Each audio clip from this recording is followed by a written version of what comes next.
Hi, everybody. Welcome back to the Smorgasboard podcast reviews Wandavision. This is episode 5, and this time we'll actually get the YouTube title right. Right, Josh? Yeah, yeah, yeah, we will. Yeah, yeah, that's what I thought. So, special little note.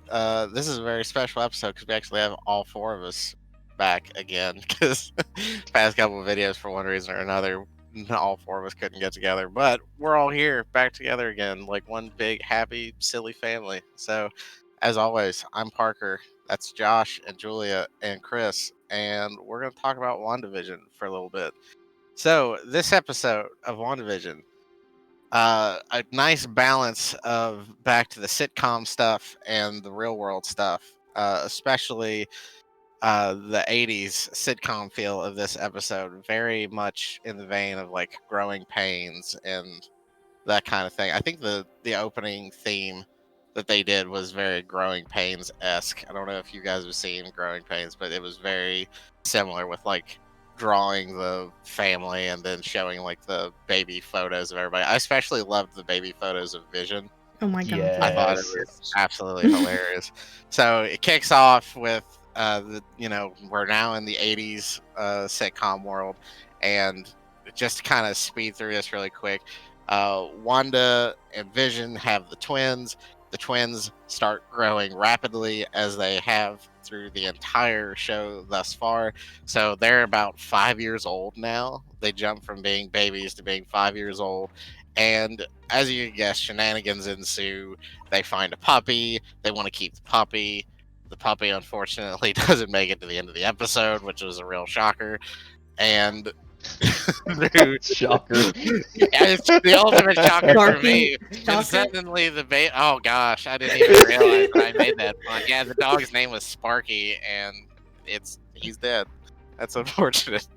So, and all through this kind of like arc with the kids finding this puppy and wanting to raise this puppy, and Wanda telling them about like the responsibility of taking care of a human life, we start to kind of unravel that the kids don't seem to be affected by Wanda's hold on the rest of the town, because they're not like, they're good kids, but they're not the perfect kids in kind of the universe that she's created, because they're like questioning everything that she does and why things are the way that they are. So this episode focused a lot on kind of the relationship between Wanda and her newborn twins, who are now 5 years old.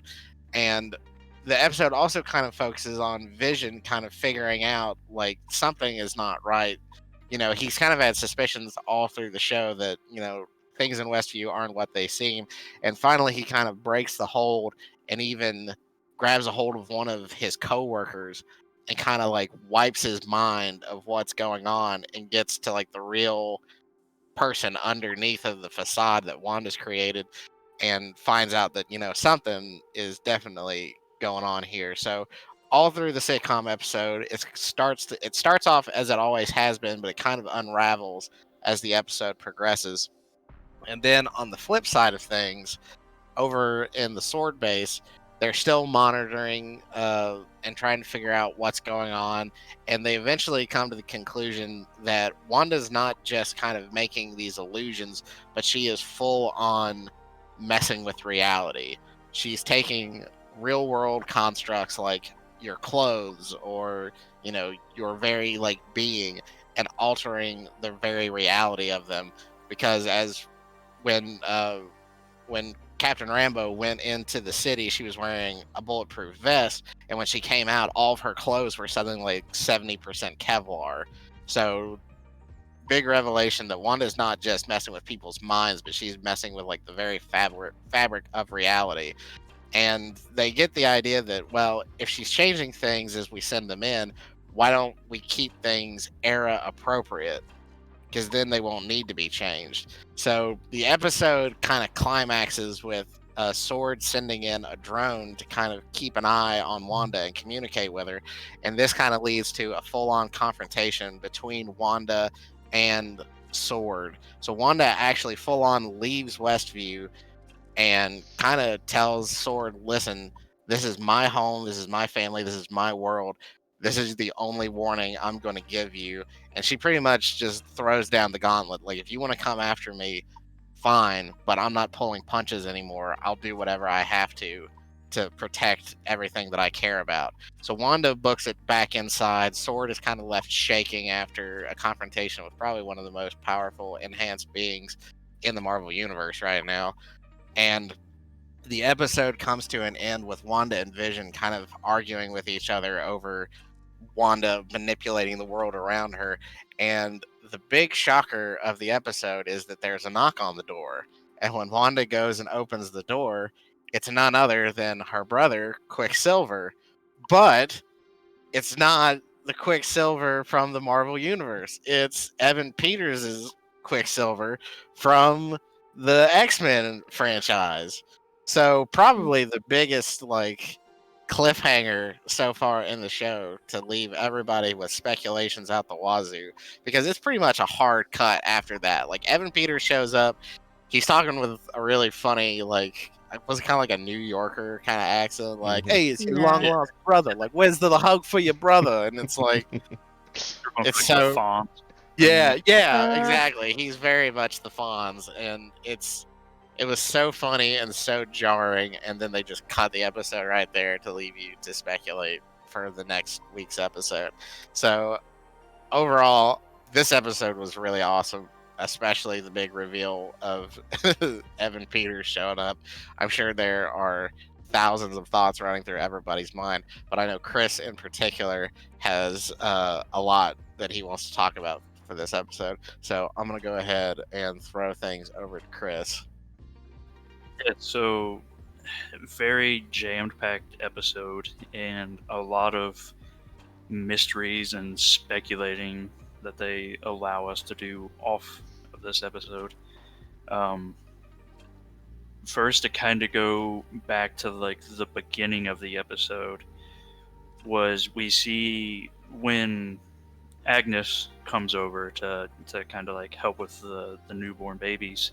We see her break character in front of Wanda and Vision, and then that's when we can kind of really start seeing that Vision isn't anywhere under her control. We've kind of seen that, and we see it later in the episode that he doesn't remember his past, but we've seen it before that he's kind of complacent in it, but and he didn't have a whole grasp on the situation. But with this break of our character, we start to see that kind of break down as Wanda kind of just shrugs it off and makes stuff happen. Which, seeing the theories that are out there, a lot of them revolve around Agnes, and that's a pretty juicy subject. But I'll get back to Agnes later. But the other big thing that Parker touched on was that Tommy and Billy aged up from newborn to 5 years old. And at first, because later on in the episode, I kind of thought it was Wanda making them age up to kind of change the subject from Vision, because they got in that whole ordeal about Agnes. But then we see later in the episode that they're in control of how they age up, because once again we see them in the kitchen when they go from 5 years old to 10 years old, and I brushed it off again because I was like, oh, she's just trying to change the subject because Vision's talking about how they're not on the same, they're not of the same mind, which I thought that was a pretty funny play on words that they did, because they're both from the Mind Stone.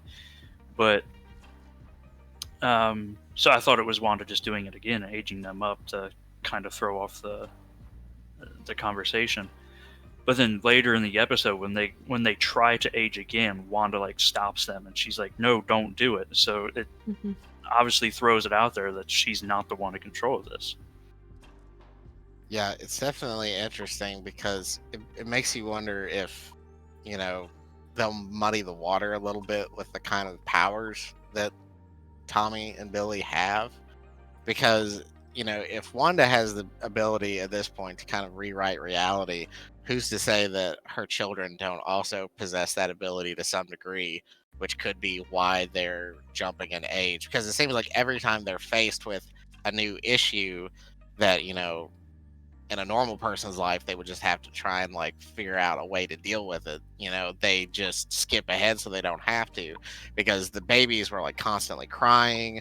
And Wanda said something along the lines of like, what can we possibly do to stop these kids, like to comfort these kids so they won't cry anymore? And then boom, suddenly they're 5 years old. And then she tells them, listen, you're not old enough to take care of a dog. And then Vision's like, yeah, you'd have to be at least 10 years old. Well, boom, they're 10 years old. And then kind of what I touched on earlier, after Sparky kind of meets his untimely end after eating some plant. I don't remember what the plant was, but it was Azaleas. azalea. So he got into Agnes's azalea bush and, poisoned himself. And the boys were like this close to kind of jumping ahead so that they don't have to like deal with the loss. And then that's when Wanda like steps in and says like, no, don't jump forward. You have to like look this in the eye and come to terms with it. So it's very interesting to see these two kids, at least in some capacity, having some power in this world, and how that's gonna, because Wanda's been in control, as far as we know, Wanda's been in control of this world from like episode 1.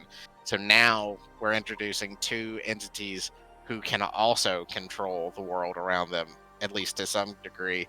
So it's going to be, I foresee some serious power struggle. The older these boys get, I think the more they're going to do what kids do and start rebelling against their parents, and Wanda especially. So there's definitely going to be some conflict in how this world is going to be like run from here on in between Wanda and her two kids. Yeah. I'm excited to see because my working theory is that, because we know Wiccan from the comics has roughly the same powers as what Wanda does. I don't think on the same scale, but he has like the telekinetic and telepathic abilities kind of her. And then Speed has, Pietro's kind of powers where he's like the Flash, he's speedy or Quicksilver. So I'm wondering if like it's not both of them, like if when they nod to each other, if it's just like Tommy. I think Tommy is Wiccan. I'm not sure if it's just Tommy aging them up and changing reality. And then in the next episode, now that Quicksilver's here, we would start seeing the other one come into his speed powers and kind of playing off of Quicksilver. Yeah, that's very possible. But yeah, so there's a lot to go on with that. Go ahead, Josh. I was just going to say, next week it's probably going to be moving to the 90s. And as soon as the episode was over, I told Julie, I was like, Evan Peters is going to be the Uncle Jesse style character for next week. Because they're going to have some 100%. Full House similarities. There's too much meta there for them to. Yeah. So yeah, I totally fully expect him to be the Uncle Jesse-esque character next week. And he could definitely be showing Billy or Tommy, whichever one it is that gets the speed powers. He could definitely be showing him the ropes or something. That'd be an awesome scene, seeing those two zipping around the neighborhood. Oh my god, it could like mimic like how like the dad and son like throws footballs. It's like gonna be Evan Peters and like one of the twins. Great bonding moment. Down at the track, just lapping each other like. Oh gosh, yeah. The sitcom world is so interesting. It gives so many possibilities for all of these like tropes to just kind of be taken to their like extremes, with everybody having superpowers. So I'm really excited. I hope next week's episode the twins really start kind of like flexing their powers and showing a little bit more of what they're capable of. Yep. Yeah, and then delving onto the other side of things, like in the quote-unquote real world, we have Monica coming back to, and she gets like these tests done, and then is it Jimmy Woo? Yeah, Yes. Jimmy Woo and Darcy come in to like greet her and everything. But a little thing that I saw that I kind of questioned at first was that her test came back blank. Yeah. Mm-hmm. I don't know what that would be about, if it's just like Wanda like wiping the slate, trying to like make sure nothing comes back to like connect her to that world or something like that. If it's Wanda's powers interfering pretty much. But it looks like Julia has a theory. Kinda. Okay, so like her blood results and everything just came back blank. What if this is a nod that she's going to be getting powers? Like, I mean, it could be. like just something innate is just twisting around. And I don't know, like whenever she came back to the real world, I thought that she was acting kind of weird. Like really fishy, like not really wanting to tell the full truth. And I think that at one point I looked at Josh and like I asked Josh, like, do you think that she's still being controlled? Because she didn't want to say a lot of things. But then as episode progressed, she started to actually like be what we've seen her in the previous series. Like you know, like earlier on in the series. I don't know. She's very mysterious to me.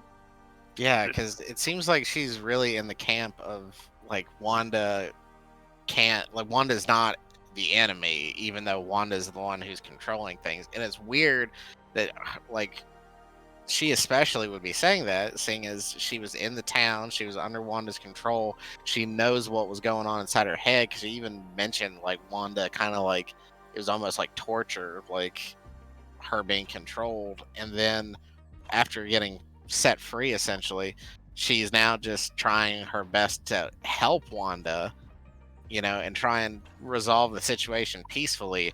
And even though like Darcy and Jimmy are also kind of there in that camp with her, like helping her to some degree, it's still odd that she especially is like leading this charge of like, well, there's got to be something more behind this. Like Wanda wouldn't just start doing it, even though she really has like no relationship with Wanda other than what she had inside of Westview.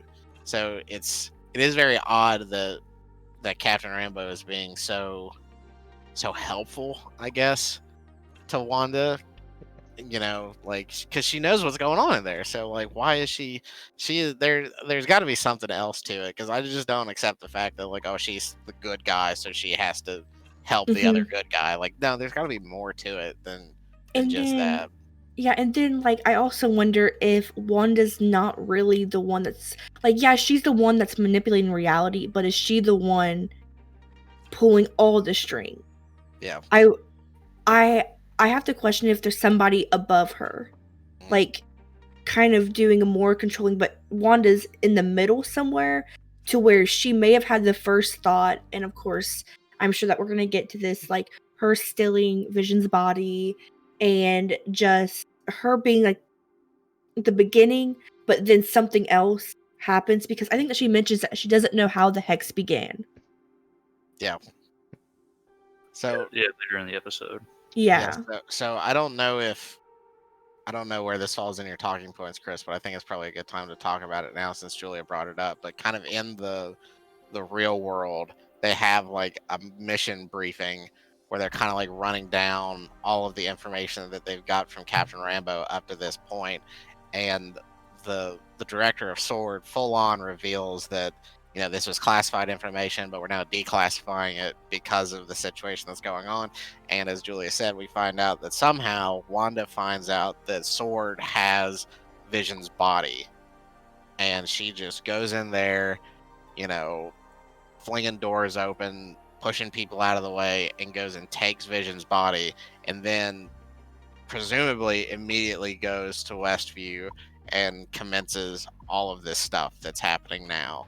So it is interesting, because even though that answers some questions, like what was the tipping point for Wanda that kind of like broke her to the point that like led her here, that kind of gets answered with, well, SWORD is clearly doing, you know, experiments on Vision's body, because, you know, Vision's body is primarily vibranium, and it's also like powered by, you know, one of the Infinity Gems. So it's like there's a lot, you know, to probably be learned from Vision's body, but they're also like, if what I remember, his body was kind of dissected, right? Like they had it kind of cut up into pieces on like different tables and stuff like that. So I mean, that's extraordinarily traumatizing for Wanda to enter in and see, you know, Vision, like the love of her life, essentially like a lab rat being torn apart for experiments and research, But then the question is, how did she find out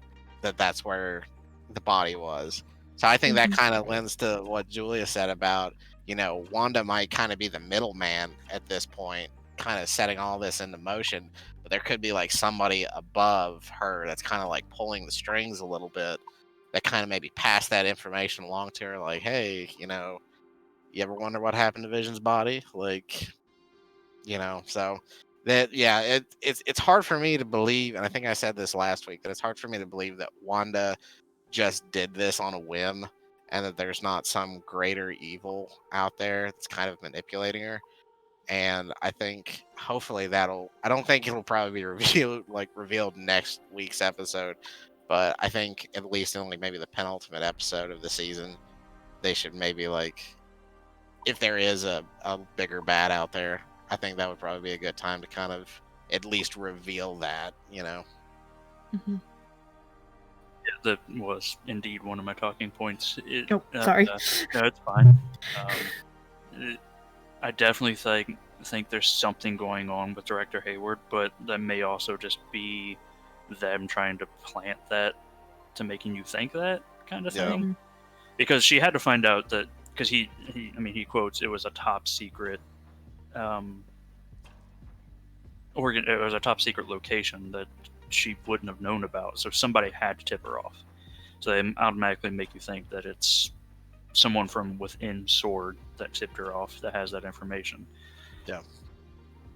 But then there's also another part of that whole thing that kind of caught me, was Jimmy was like, it went against the Sokovia Accords, but also his living will. So Yeah. I don't know why they would throw that in there, because I don't think Wanda would, as much as she misses Vision, I don't think she would violate his will, because she probably knew about it, Mhm. that he didn't want to be turned into a weapon. So I don't think she would violate that unless somebody said, hey, Sword has Vision's body, they're doing this, and this to him, and then Mhm. that set her off, and then she went to get the body. So Yeah. Unless she found out she and Vision actually were pregnant, because we said, remember, it could work out in the timeline that maybe she was pregnant at Endgame in Infinity War, because she was blipped or snapped. mhm. Yeah. So maybe coming back, she realized, yeah, she was pregnant, and then she just, all the trauma and everything she had done just set her over. Yeah, too. but I mean, I don't see her going against his living will of bringing him Yeah. back, Yeah. unless, I mean, yeah, like finding out you're pregnant and like Vision's gone. Yeah, that's awful, but I still think that she loved him way too much To go do to, that. yeah, Mm. without somebody else stepping in and like what Chris said, if they were going to try to use his body and use what he was made of to make weapons. Yeah. I think there definitely has to be there is definitely a catalyst for why she's doing what she's doing, and it has to be something like finding out that she was pregnant is probably not like the ultimate tipping point. Like, I'm sure it definitely pushed things like to one side of the scale, but then maybe the revelation that Sword has Vision's body, and kind of the track record of government agencies in the Marvel universe hasn't been super great, like with Shield, secretly being Hydra like this entire time, like big problems with trusting like government entities in the MCU for pretty much all of the Avengers. I think every Avenger at some point has had some issue, maybe except like the Guardians, because they kind of worked with the government at one point in one of their movies, but you know big agencies, it's hard to trust them because at their core they're all spy and intelligence agencies that are trying to get a leg up on every other agency or country. So who's to say that Sword wasn't themselves violating the Sokovia Accords and using Vision's body to manufacture weapons or like research like weapon development, because with one of the greatest weapons developers in the world being gone now in Tony Stark, that could be a major triggering point as well for Sword to be like, listen, we don't have one of our greatest minds anymore. Like, Iron Man's gone, so we need to like take the necessary precautions to defend the world. So it kind of might be a little bit of like good intentions done the wrong way. Like they want to protect people and protect the world, but maybe going about it by like stealing Vision's body. Well, stealing might be the wrong word because we don't know the chain of evidence, I guess, for how they got Vision's body in the first place. So, it's hard to say. So kind of pulling a Tony in Age of Ultron of trying to protect the world, but then also creating Ultron. Exactly. Yeah. They had the better good in their mind, but probably not the best way to go about doing it, kind of thing.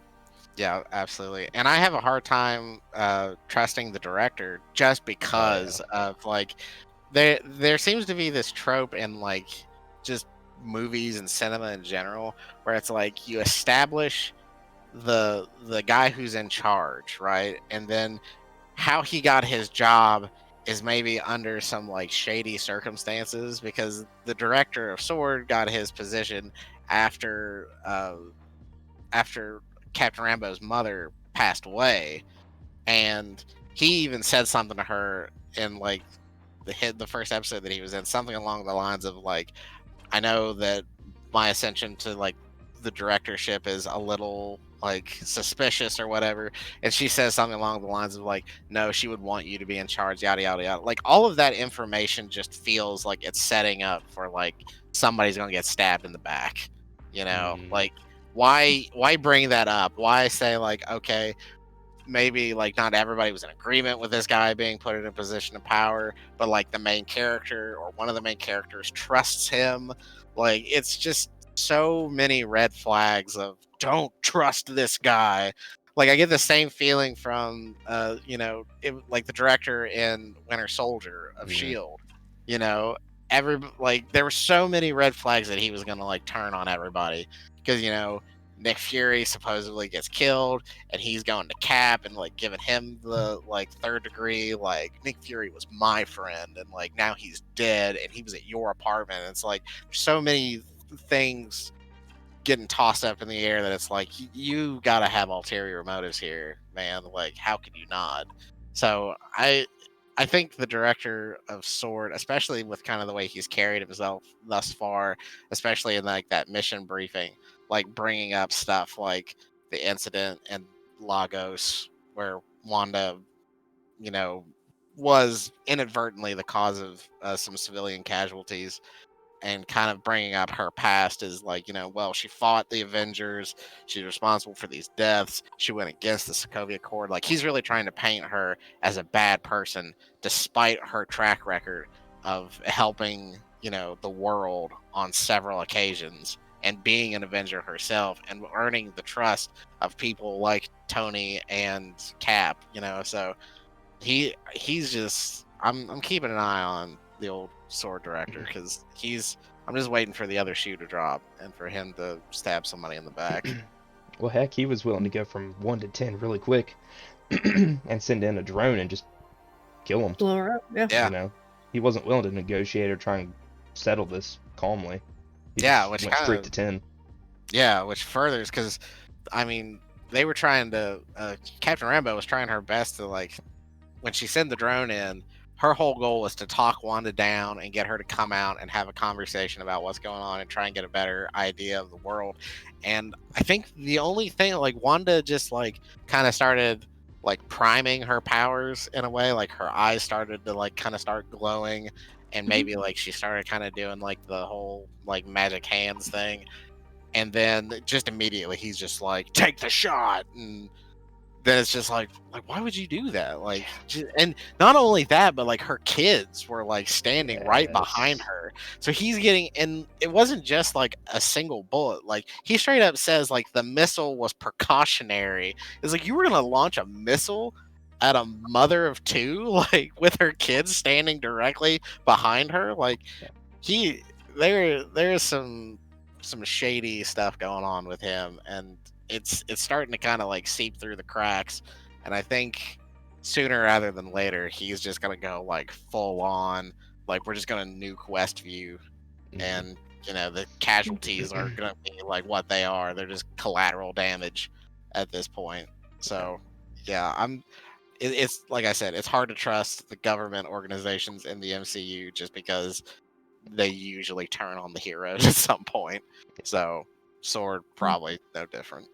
I did like Wanda's response though. She obviously like stopped the missile and then like pretty much beat up the drone and carried it back outside. And that was interesting. She left the reality and it still was in place too. Yeah. I didn't know how that would happen if she could leave that reality, but she did. That kind of shows someone might be above. Possibly. If she can leave. I don't know. I think she's probably at this point the most powerful person in the MCU. Yeah. By far. Maybe maybe Doctor Strange would be the other one. Yeah. On par with her. They have similar powers. Yeah. But I mean, I know from the comics she literally changes entire planets at ease. So just reality. But anyways, first off, on something Parker said, was he brought up Lagos, which was the hidden thing thrown in there, was the paper towel commercial.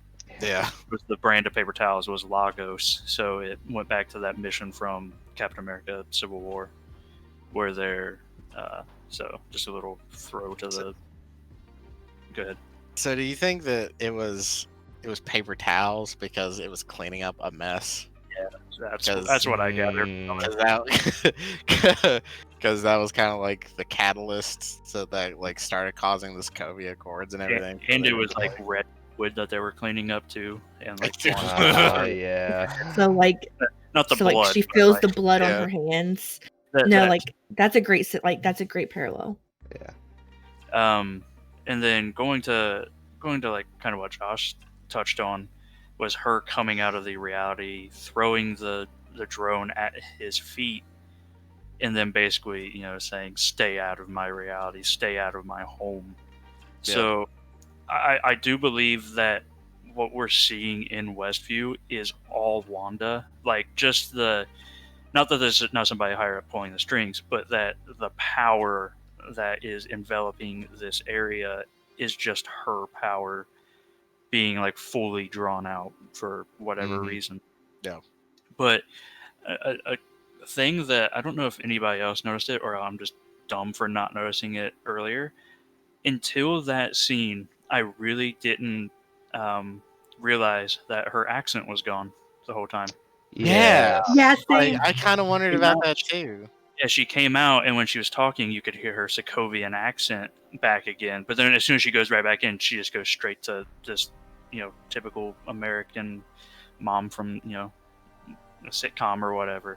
And I thought that was really cool. Like I was sitting there watching it again, and I was like, I forgot she had an accent. Because we don't really hear her talk too much throughout the whole, all the movies. Right. But yeah, it was just something that I was just like, dang, I didn't even realize that. I'm just so engrossed by everything else that I was like, oh yeah, she's Sokovian, even though she said it 100 times. Yeah. Well, I think it's kind of funny that Vision keeps his accent. It's funny that Vision has a British accent to begin with, because that harkens back to Tony just probably being a goofball, like when he made Jarvis and was just like, butlers are usually British, right? So let's just make him British. But to kind of going back a little bit, it's interesting to me that we keep talking about like how much control Wanda actually has over the world, because when she goes back in and she has like her fight with Vision where they're arguing about her manipulating the world, she kind of leads off with like, do you think that I would possibly be able to control all of these people, keep all of their dentist appointments, make sure they all get to work on time? Like, she rattles off all of these very specific things that kind of like leads to like, yes, you are that Yeah. powerful. You are capable of like keeping all of these people on a set schedule and controlling them all. So the fact that she like is even able to leave that reality and still have all of those people like under her control and having them, you know, living out whatever lives she's like created for them really just goes to show that she is not someone to take lightly at this point, and is probably at equal like footing with like Doctor Strange. Now, And then so go ahead. oh, okay, sorry. I was gonna say like, well, is this like I was gonna go on a little bit. So if you still want to talk about this, Yeah, so I felt like this episode was laying the seeds that yes, Wanda's in control, but she can't keep this up forever because she Right. wasn't able to manipulate Agnes. She kind of broke the whole TV trope. Like if it was like a take or something. She wanted to go back, and Wanda didn't let it go back. I don't know if that's because she didn't want to or couldn't. And then, obviously she can't control the boys. And then there was something else she couldn't control in this episode. I can't remember what it was. But there was a few moments where it's like, okay, yes, you're controlling everything, but this is either taking a toll on you or you're losing it or something.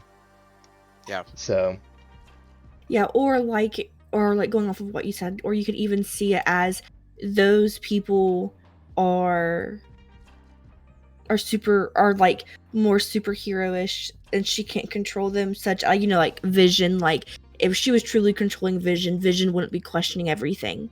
Yeah. And then like I think that the boys are too powerful, so like she really can't control them as much as she can the other residents. And then that goes on to the question on who is Agnes and why can't she fully control Agnes, because we seen her a couple episodes ago talking to Vision and Wanda's neighbor, and then he was going to tell Vision what they were, and she was like, oh no. Like, so like I think she's more involved in it than just a fun neighbor. And then I don't know if you caught this, but I saw somebody point this out. Whenever they have the big information sheet of all the Westview residents, Agnes is the only one without a license. Wait, so is Agnes is she even on the board? She's on the board, but she's they on the haven't board. like identified her yet. Yeah, they haven't identified her. She's solely just a cast member. Huh, I didn't pick up on that. The plot thickens. So like she's the only one that doesn't have an actual like, oh, this is her in real life, or like, oh, this is her driver's license. So the biggest, we're going to start getting into theory. Yes. The biggest theory out there is that Agnes is Mephisto, and he's trying to control Wanda to open up the multiverse to him. Oh, that's and perfect. Powers to getting into the multiverse. So as being Agnes, because Agnes is always in the right place at the right time, whether it's to help Wanda adjust to this reality and keep urging her to use her powers, or causing events to where she has a little bit of like inner turmoil, like the dog. Like there's no reason for Wanda to kill the boy's dog. Like, why would you kill your children's dog? Right. But Mephisto or Agnes would, to cause that little bit of strife between Wanda and her children, and just keep opening up this can of worms. And that's the biggest fan theory out there, is that Agnes is Mephisto. So I know a little bit about Mephisto, mostly just that he's, I believe, a Doctor Strange villain, but I don't really know much more about Mephisto other than that. Does anybody kind of like know anything about him? I really don't, and I need to do some homework on him. But yeah, because I think, I mean, correct me if I'm wrong, but I want to say that Mephisto has already been announced as the bad guy for the next Doctor Strange movie.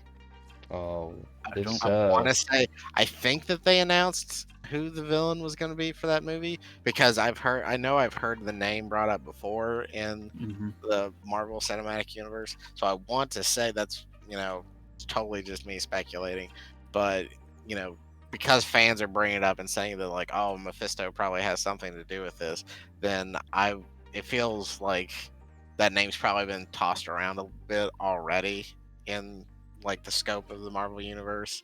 So Well, I'm curious if he is going to play a role in Doctor Strange, because if he is, then it feels heavily implied that he's got yeah. something to do with WandaVision as well. So I do know that in the comics, Wanda uses slivers of Mephisto to create her children. That's how Tommy and William, or Thomas and William, are born. She uses slivers of Mephisto and creates them. And so I think that's where a lot of people are. There's a whole comic arc series about the Scarlet Witch and Mephisto, her kids. There's a whole comic series about she creates a false reality to protect her kids in like this perfect environment. There's actually like a video of who's the actress that plays Wanda, Elizabeth Olsen. Yeah, of her talking about all these different comic things that the Scarlet Witch is in, or that Wanda is in, and like going through them and talking about them.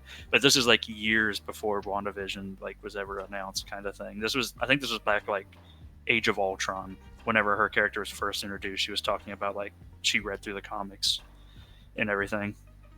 Okay. So there's a lot to go on in the comic realm, which I really need to actually read comics. But yeah, so really quick, I just did a quick Google search of Mephisto and found a few interesting facts. So Mephisto appears to be a demon, and in some cases is even like portrayed as kind of being like the king of hell in like the Marvel universe. And interesting fact, which no one should feel ashamed for not knowing this, but Mephisto has actually been in a Marvel comic books movie already, Ghost Rider. I remember reading that now. Played by Mr. Peter Fonda. So Mephisto has in fact been in a Marvel film, just one that has probably been forgotten by many people. And apparently, he was also in the sequel, Spirit of Vengeance, which I've never seen that movie, and it's probably like not worth watching. So delving into another theory is that with the biggest shocker of this episode is Pietro, the X-Men Quicksilver, which I haven't seen Days of Future Past or what's the new one? Dark Phoenix? Yes. It's the newest one. I haven't seen either one of those. Mainly because I just figured they would be terrible, and I was waiting for like the reviews to come in, and then I would watch them, but then just never got around to doing it. But anyways, the theories are coming up that WandaVision and the new Doctor Strange movie are going to be pulling in all the different assets and universes of Marvel across, whether it be Fox or Sony or in Disney. So he's one part of it, but then another theory, going back a little bit in the episode, whenever Jimmy and Darcy and Monica are all in a room and they're talking about that's before they fly the drone in, and they're talking about what they can take in and whatnot. Monica's looking at the equation board and she says, I know an aerospace engineer who would love to solve this. And who from the Marvel universe is an aerospace engineer with the brain of a supercomputer? Reed Richards? Reed Richards. So that's like 10 points for Julia. Yeah. Thank you. Because I was racking my brain over that when I was watching I was it. too. Like, I was just like, did she pop? Like, I feel like this is a reference, but I'm just not getting it. I'm too. And then somebody else said from the board behind them, there's a 4 written exactly like the Fantastic Four like the logo, and it's like pretty prominent, but I mean, maybe, but Yeah. I don't write much into that. But the only aerospace engineer that I can think of, and that what fans can think of, is Reed Richards. And then she starts to like message whoever that is. So you may have missed it in one of the first episodes. I think it was last week's episode when Monica comes back. She's talking with the director, and she wanted a mission to go off world or something, and he specifically said something about the astronauts core or something, which I took as a subtle reference to the Fantastic Four as well, because that's how they got their powers, was in low Earth orbit or something, getting hit with gamma radiation. So that's what, number 3 for subtle Fantastic Four references then? And who's to say that like the Fantastic Four sometime like during the, which I think the blip is a really dumb name to call what happened. Whoever decided that should be fired. But who's to say that the dusting? Oh yes. Right? Ooh. Like the dusting would have been way cooler, but you know, the blip, whatever. It's stupid. But between the blip and the unblip, who's to say that, you know, like, you know, the Fantastic Four didn't go up into space, get affected by like the radiation, and then have been in like comas or something up until like post Endgame or something, you know, because everybody's gonna like scramble for like, well, why weren't they in Endgame if they're around? Because, you know, because apparently if you exist within the Marvel universe, you have to show up to all the major events, but nobody had a problem with the Defenders not showing up. But I won't go on that tangent. They were probably in comas in the room right next to Vision's body in that sword base. It's probably what it was. Could be. Okay, I don't know if you guys, I don't know if you guys have connected or tried to, but whenever Wanda goes out, kind of threatens Sword, comes back, the barrier turns red. Yeah. And then after that is whenever we see X-Men Quicksilver. So Josh and I were talking, and we entertained the thought that maybe that was the moment that she has intertwined all of the verses, like all the multiverses. It's now like a singularity. Yeah, because it would make sense on how she recasted her brother as an already Quicksilver that we've seen in a different, in like, you know, like in a different multiverse. Like, yeah, I don't know. And she was shocked to see him too. Yeah, I was gonna say and she was shocked. Like, she like undoubtedly knew it was Pietro too. That she didn't question? She wasn't like, "Why do you look different? You're not Pietro." That was her brother. Like in her mind, that's Pietro. That's something that's weird too. I don't. Yeah, it's cool to see the first real like merging of the universes, because you know when Disney got a hold of all of the IP for like all of like the Fox stuff, you know, the X-Men and all of that, you know, we were just kind of waiting for like, well, when is going to be the first like initial like merge into the greater MCU, and this was it. You know, no matter how it plays out, you know, because I've seen people speculating that like, oh, it's not like this Pietro is not who you think it is. It's not actually the Quicksilver from the, you know, the X-Men movies. It's like, it doesn't matter who it is. Like, Evan Peters played Quicksilver in those movies, and now he's playing Quicksilver in the new Marvel universe moving forward. Like, like that's massive. Like, it doesn't matter if it turns out it's the same character or, you know, a different Pietro from a different universe, and they just used Evan Peters because they liked him from the other movies. It doesn't matter. Like, just that connection. Yeah, it's the meta of it. It's just that connection has been made, and moving forward, like, it can't be undone by like any amount of story or whatever. It's like, this is the first real convergence into things moving forward.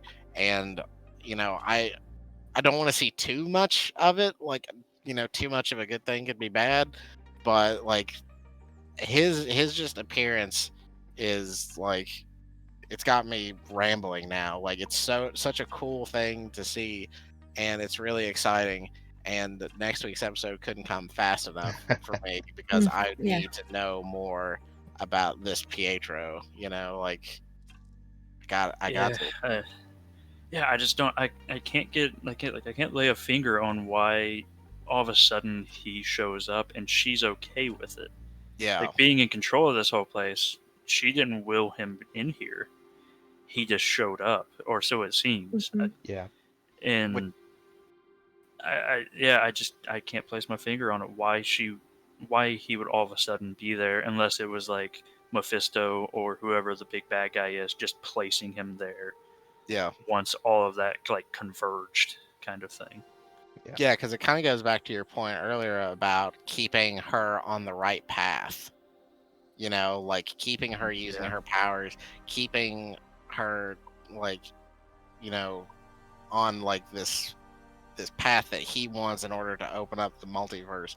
So, maybe it's not the actual multiverse opening up. Maybe Mephisto is doing some kind of his own magic to bring back Pietro, but it is very confusing because they mentioned earlier in the episodes that Wanda's kids are in fact real. Like they're not like constructs or anything like that, because Captain Rambo straight up says like, no, those kids are real.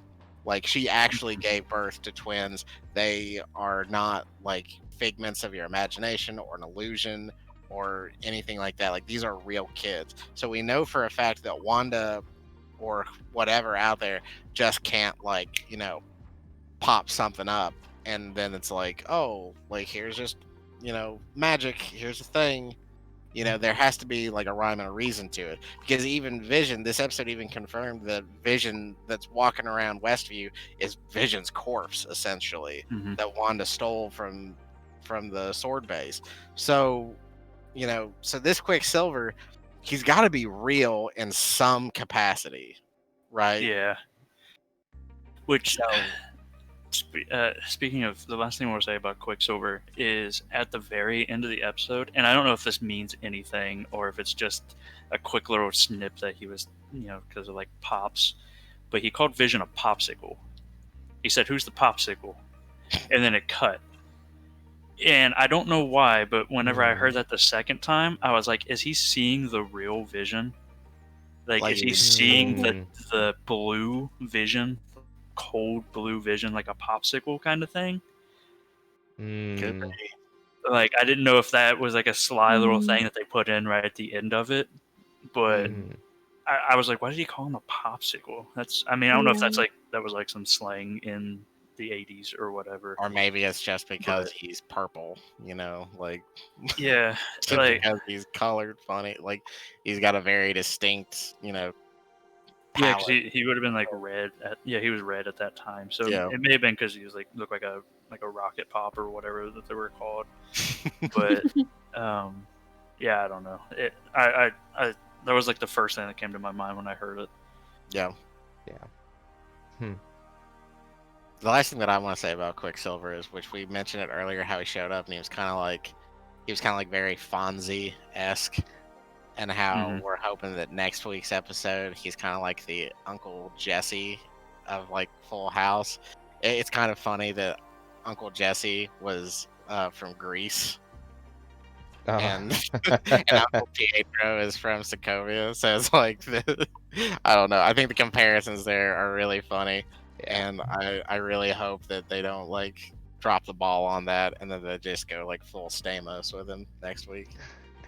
The last thing I'll say about Quicksilver is I find it interesting that that's where they decided to cross. I mean, maybe they're not going full-blown bring in the X-Men yet, but that was the first crossover from non-MCU to MCU, because when they introduced Wanda and Quicksilver in Age of Ultron, legally they were not allowed to mention that they were mutants and that they were Magneto's kids, and in the Fox movies they were not allowed to touch on that they were Avengers at any point, and that was the legal rule that they could both use them because, yes, they were Avengers property, but they were also mutants, so they were an X-Men property. And that was very distinct there, and it kind of felt weird at first, having two Quicksilvers not being able to make those connections and stuff. But Yeah. that's where they decided to bridge the gap, and I kind of find that interesting. But Julia, any last thoughts on Quicksilver? God, I'm so glad that they brought Evan Peters. I loved the X-Men Apocalypse, and I loved his scene of "the sweet dreams are made of these." Oh yeah. And I'm just so glad that he has bridged into the actual Marvel universe. Yeah, I mean, I'm just fangirling over here, to be honest. I don't want to get your hopes up too high, but that also means there's a possibility he does that with Avengers in the future. Something you get a Quicksilver scene in the future with like him with Avengers. I don't want to get your hopes up high, but that is on the table now. Yeah, I think a lot of people are kind of in the same boat as Julia right now. Like Evan Peters was such a good Quicksilver in the X-Men. He was a very different Quicksilver than the one we had in Age of Ultron, but not to say that one's better than the other, but I think Evan Peters' Quicksilver almost kind of fits into the Marvel universe maybe a little bit better than the one that we originally had in Age of Ultron, just because he just kind of has that like light comedic touch that flows really well with other like Marvel continuity, and the fact that like the sitcom world is so heavily reliant on like all of the kind of like jokes of the era, like he's perfect for it. Yeah. I really start to question how far back Disney and Marvel have been planning like all of this, because I always found in Age of Ultron it was really odd that Quicksilver died. Yeah. And I never really understood, like, yeah, I get, making Wanda lonely, I guess, was like a big play on it, but I was like, it just never fit well in Age of Ultron, which Age of Ultron was just up in the air anyways. But yeah, so I don't know if like back then they were planning this, but Right. especially with the videos of like behind the scenes with Elizabeth Olsen of her talking about all the comics and all the stuff that went on in the comics, and she was talking about like everything that is happening in WandaVision right now. So like either she was clueless at that time, which she probably was. Yeah. But the fact that Disney was still like, yeah, do this behind the scenes interview and talk about all this stuff, and then there's like, just you wait. Yeah. Yeah, it's hard to tell what was planned like years in advance and what just like happened to be happy coincidences. That just goes to prove that, the creative minds really like earn their paychecks at the end of the day, whether it's they've planned things out over a long period of time or a situation just falls in their lap and they have like a very limited amount of time to figure out, okay, how do we make this work? And then they deliver stuff like WandaVision, because like it doesn't matter which side of the coin it is, it's amazing either way and very, very well put together. And I hope they keep doing it because WandaVision has been a much needed treat over this long drought of Marvel content, so I'm very happy with everything that they've done, and whether they're like big braining us and plotting this stuff out years in advance or throwing it together like 20 minutes before it goes up on Disney Plus, it's working. So keep it up. Mm-hmm. Yeah. Just goes to show you, Kevin Feige is the man behind this. He is the man for this job. I couldn't imagine anyone else doing this job as good as he's doing right now, keeping this all together. If the Illuminati is made up of like Kevin Feige, Dave Filoni, and John Favreau, I always get their first names mixed up. Same. But if it's made up of at least those three guys, I don't care who else is on that council. Like, let them rule the world. I don't care. It's fine. But as we're kind of like dwindling down here, if Does anybody else have any talking points that they want to? This isn't a big talking point. I just want it to be known. There's also another theory that Agnes is Agatha Harkness. And who is that I'm exactly? familiar with the name. Hang on, I had her pulled up. She is one of the Earth's most powerful witches in the Marvel universe. She's a member of New Salem who later left the colony on her own.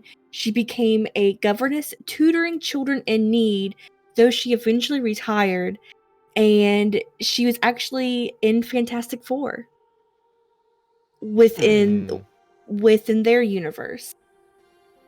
Interesting. But there's a lot of other stuff about her that I haven't really been able to dig deep on, like why they think it's her. Other than like the slight name and the slight Fantastic Four references. Yeah. And the fact that she's a witch and you see Agnes dressed up as a witch in the trailer. Like, oh yeah. Yeah. So it's gonna be I just want to point that out there that is another like favorite fan theory that's going out. I'm definitely doing my homework about it. I'll have to look more into that. Yeah. Interesting. But So, go ahead, Chris.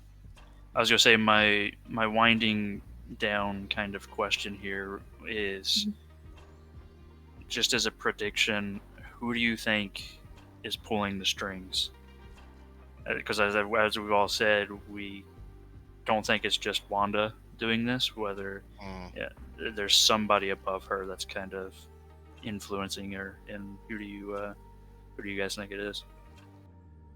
My money right now is I feel like there's a larger conspiracy at work here, because there are too many things that are still kind of like in the dark, like the ultimate motivations of the sword director and Agnes, and all of the fan theories that are like swirling around about who could be potentially pulling the strings. It feels like to me it's not just like there probably is one like top dog who's probably in charge of all of the chaos that's happening in this show, but I feel like it probably spider webs down, because ultimately like there just can't be like one guy who's doing everything, right? Like there's always a network behind him. So like I mean I'm throwing shade at the director, at Agnes, at a potential for Mephisto to pop up. Not even saying that he is either one of these two people, but that his influence is somehow being felt in all of this, just because of like the close comic book ties to like Wanda and her kids. It's hard to just point the finger at one person. I'm just kind of going with there's some larger conspiracy at work going on that like Captain Rambo, Jimmy, and Darcy are probably going to like stumble upon at some point and start like kind of pulling everything back. And kind of to work in my last thought into all of this, I wouldn't be surprised if at some point, probably like the season finale, I'm just going to make a call shot here. I think Doctor Strange is going to make an appearance. I don't see how he can't, just because of the whole 100%. situation that's going on. And I fully see those three, Darcy, Jimmy, and Captain Rambo, kind of being the motivating factor to pulling him in and being like, we need a big gun to help deal with all this crap. Because I feel like Sword's going to like turn on them and try and do something crazy. What's going on inside the world, whether Agnes has anything to do with it or not, is probably going to do something equally crazy. Like we could basically have like nuclear standoff right now out in this small New Jersey town, and somebody's got to come in and put a bow on it, and I think that's Doctor Strange. So ultimately my answer is I think there's some shadowy government stuff going on that we're not like keen into yet.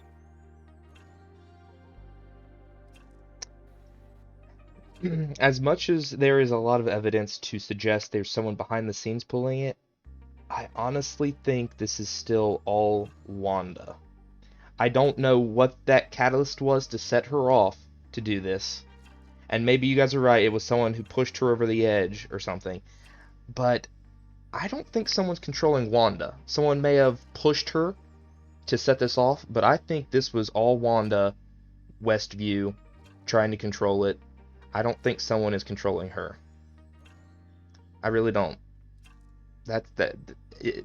I know there's evidence to suggest against it, but Well, I think the running theory, at least amongst all of us, is that somebody pushed her in this direction, that nobody's actually like mind controlling her, Mhm. but that Yeah. she, because obviously, yeah, she's doing, because a lot of the reactions she's having are very genuine, like seeing Pietro, like obviously, nobody was pulling her strings on that. She was extraordinarily shocked to see her brother come back, so it's more or less who's pulling the strings in terms of not controlling her or anybody else, but who's really responsible for all of this happening in the first place. Like who's pushing Who set her everybody in the down right this direction. path? Yeah, who's delivering the information to both sides to play them against each other. Like who's the mastermind of all of this? Not so much is there somebody who's like running both Sword and controlling Wanda at the same time. okay. Mhm. Okay. I don't know then. I think I think the best bet is Mephisto, then who would do that, but I don't know. That's what I like about this show is they give you drops of information to give you these theories, and then next week's episode could happen, and then it's all completely you get another drop of information. It's like, okay, well that disproves this, this, and this. Yeah. So I don't know. My money's on Mephisto then. If we're gonna one pulling strings, I'm gonna say Mephisto. Oh Cool. God. I want to say I don't have enough information. That is just the like analytical side of me. No, that's But not I know. But I think that if I had to make like, point here and now, it would probably just be Mephisto. Just because, just because we know that he's going to be showing up in Doctor Strange's movie.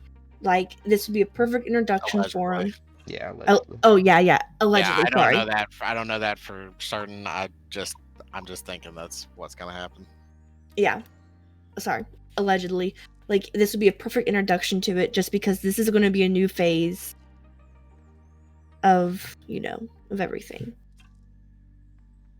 So I think strongly that it is Agnes, or that Agnes is Mephisto pulling these strings behind everything, just how she happens to be in every situation, and kind of like either aiding Wanda or pushing Wanda in different directions, or the people inside of Westview in certain directions. I feel like she's pulling too many strings in that sort of way.